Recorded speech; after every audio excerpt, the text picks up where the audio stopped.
નમસ્કાર દોસ્તો, સ્વાગત છે આપનું આપણી આ યુટ્યુબ ચેનલમાં। તો મિત્રો, રાજ્યના કર્મચારીઓ અને પેન્શનરોને બાકી મોંઘવારી ભથ્થા ચૂકવવા વડાપ્રધાને છે તે આપણા મુખ્યમંત્રીને રજૂઆત કરી છે। તો હવે ટૂંક જ સમયમાં જે કર્મચારીનું મોંઘવારી ભથ્થું છે તેમાં વધારો થઈ શકે છે। તો જોઈએ વિગતવાર માહિતી।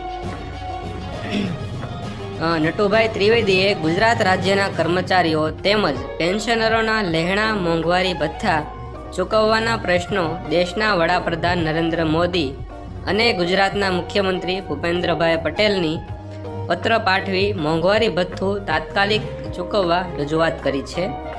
ગુજરાત રાજ્યના કર્મચારીઓ અને પેન્શનરોને 1/6/1987થી કેન્દ્રના ધોરણે 6 મહિને 7ના દિવસે તથા મોંઘવારી ભથ્થું ચૂકવવાના થાય છે। એટલે કે 1/7/2022ના રોજ ડ્યુટ થતાં 4% મોંઘવારી ભથ્થું વધતું 34%ની જગ્યાએ 38% ગુજરાત સરકારે ચૂકવવાના થાય છે। કેન્દ્ર સરકારના કર્મચારીઓ અને પેન્શનરોને ચૂંટણી પહેલાં ચૂકવી આપેલ છે, જ્યારે 1/12/2022ની ગુજરાત વિધાનસભાની ચૂંટણી પૂરી થઈ આજ સુધીમાં 4% ચૂકવવામાં આવેલ નથી તેવું પત્રમાં લખ્યું છે।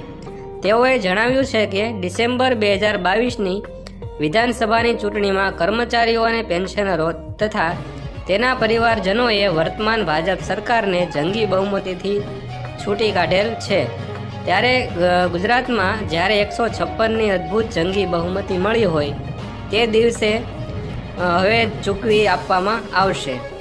તો તારીખ 1/1/2023થી કેન્દ્ર સરકારે મોંઘવારી ભથ્થું વધુ 4% જાહેર કરતાં 38%ને બદલે 42% ચૂકવવા હુકમ કરે છે।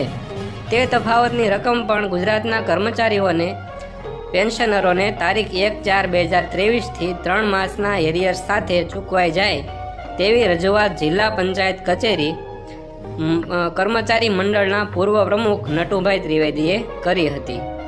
તો મિત્રો, ટૂંક સમયમાં જે આ વધારો છે તે જાહેર થાય તેવી આપણે આશા રાખીએ।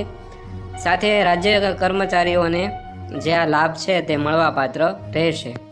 તો જે કર્મચારી મંડળના પૂર્વ પ્રમુખ છે નટુભાઈ ત્રિવેદી, એણે આ જાહેરાત કરી હતી અને એણે પણ રજૂઆત કરી હતી।